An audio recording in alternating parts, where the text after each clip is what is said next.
ससुराल वालों, कोशिश करके देख लो, मेरा हौसला कम नहीं कर पाओगे। मधु, एक बार फिर सोच लो, घर की जिम्मेदारी और नौकरी करना इतना आसान नहीं है। अरे किसी और से स्पर्धा रहती तो बात समझ में आती।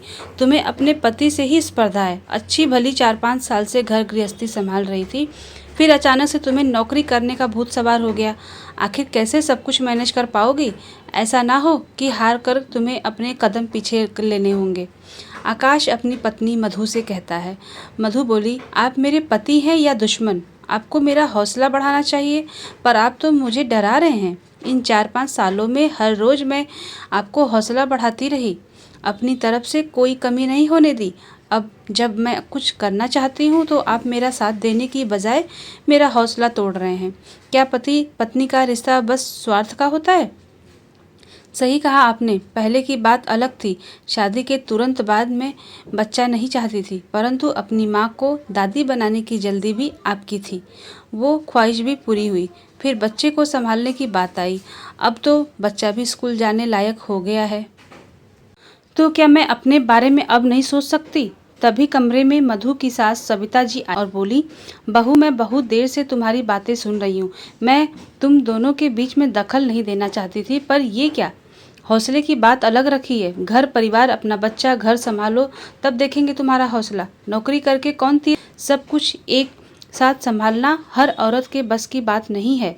मधु बोली, मम्मी जी, मैं क्यों उन औरतों में अपना नाम दर्ज करवाऊं? आपको यहाँ मेरा साथ देना चाहिए था, पर आप मेरे पैर पीछे खींच रही हैं।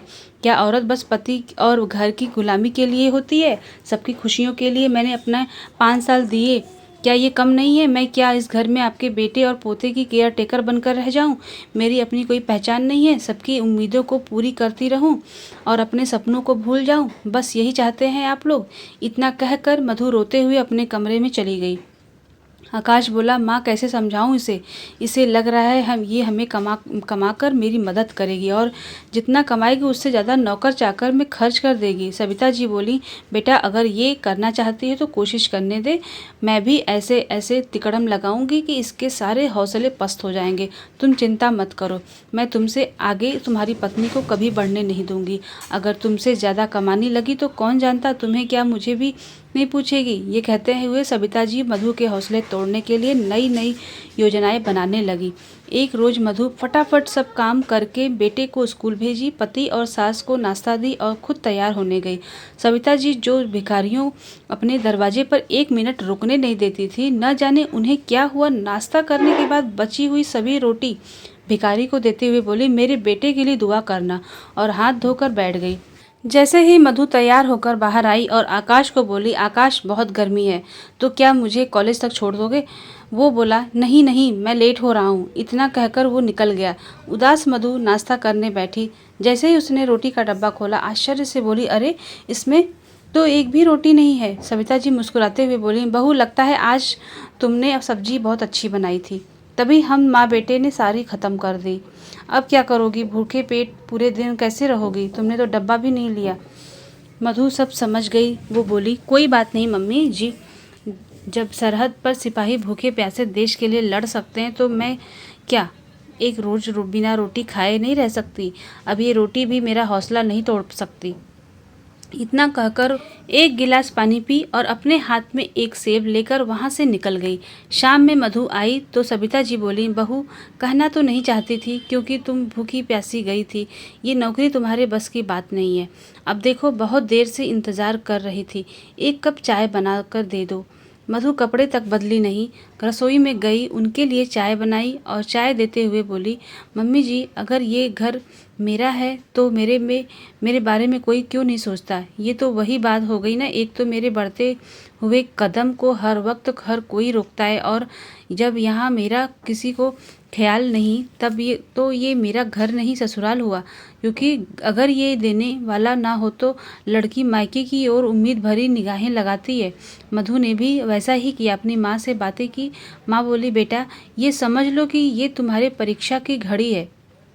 अगर वो तुम्हारा हौसला नहीं बढ़ा रहे हैं और उन्हें उम्मीद है कि तुम कर सकती हो, तो तुम ऐसा कुछ करके दिखाओ कि उन्होंने सोचा भी नहीं होगा। माँ की बातों ने मधु का हौसला और बढ़ा दिया। एक शाम आकाश दफ्तर से लौटे अपनी माँ को बोले, माँ बाहर बहुत गर्मी है, आप तो कमरे में बैठा करो। सविता जी बोली, बहू देखो मेरा बेटा धूप से कैसे मुरझा गया है, तुम तो इसे जल्दी आती हो, फिर इसके लिए खाने पीने का ख्याल रखा करो, थोड़ा ठंडा दूध या लस्सी पिलाओ ताकि इसे ताकत आए। घर और पति की जिम्मेदारी एक औरत की होती है, पहले वो पूरी कर ले तब अपना वो नाम कमाती है, पर मेरे घर में तो उल्टी गंगा बह रही है। मधु ने ठंडी लस्सी आकाश के तरफ बढ़ाई। तभी मधु का बेटा तुतलाती आवाज़ में बोला, मम्मा आप भी ले लो, आप भी तो थकती हो। मधु की आंखें भर आई। वहीं आकाश आश्चर्य से अपने बेटे को देखने लगा और मधु उसे गोद में लेकर चली गई। देखते ही देखते शाम हो गई। मधु थोड़ा आराम करके अपने कमरे से निकली तो आकाश बोला, मैंने तुम्हें पहले ही कहा था, सपने देखना आसान है पर उन्हें पूरे करना बहुत मुश्किल है। मधु बोली, मैं जानती हूँ मेरे पति को मुझसे कोई उम्मीद नहीं, पर मैंने हौसलों का दामन नहीं छोड़ा। मैंने इस घर को, घर वालों को अपना माना, पर शायद ये मेरा वहम था कि ये घर मेरा होगा। यहाँ के लोग और ये घर बस ससुराल वाले बनकर रह गए, मेरे अपने नहीं हो पाए। पर अब सास रूठे या सैया, मैं उम्मीद का दामन नहीं छोड़ूंगी। तभी सविता जी बोली, देख रहे हो अपने छोटे से बच्चे को भी ये अपनी तरफ करने के लिए गलत बातें के सिखा रही है और कहती है हम इसका साथ नहीं दे रहे हैं।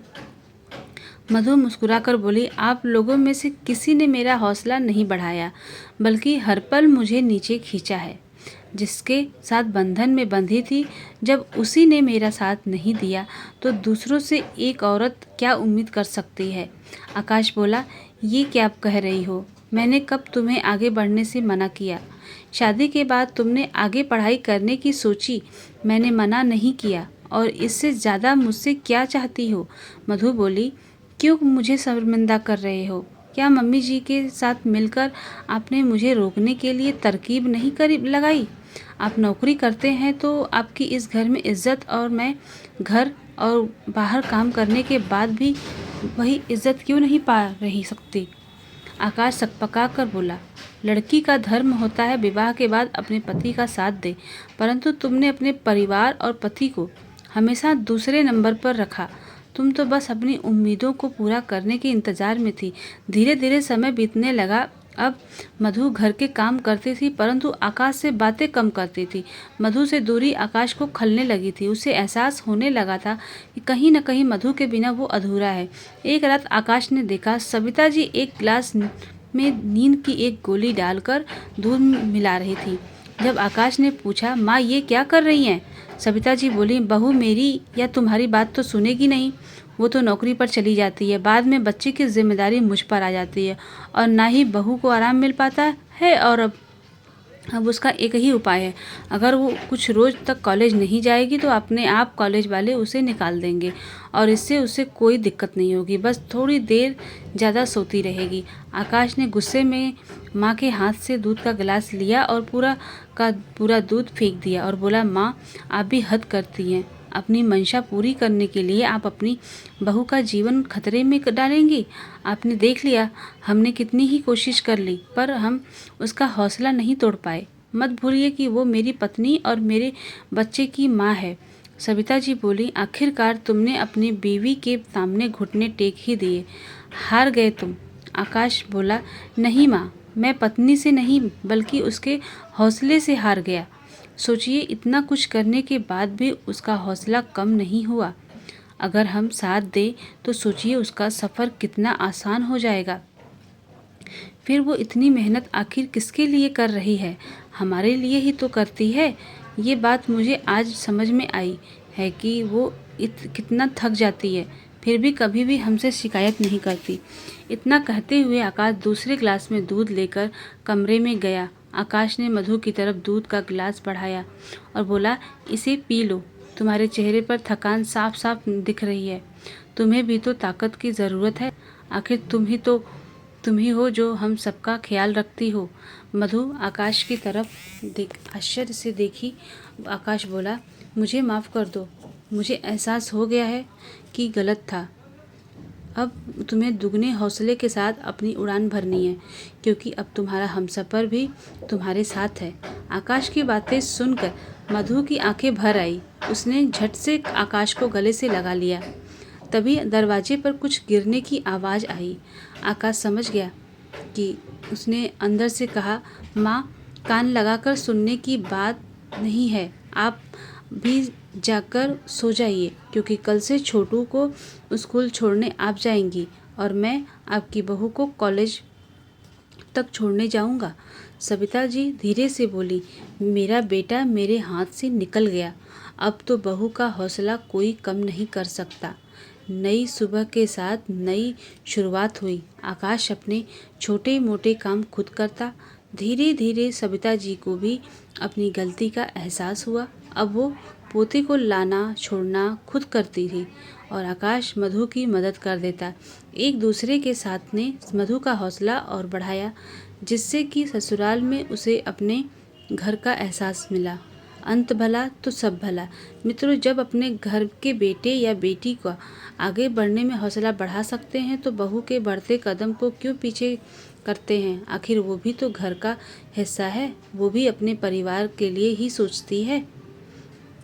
दोस्तों, आपको कहानी अच्छी लगी तो प्लीज़ लाइक शेयर सब्सक्राइब करिएगा, नोटिफिकेशन प्रेस करिएगा ताकि आने वाली नेक्स्ट कहानी आपको मिल सके। मिलते हैं अपनी नेक्स्ट वीडियो में, तब तक के लिए बाय बाय।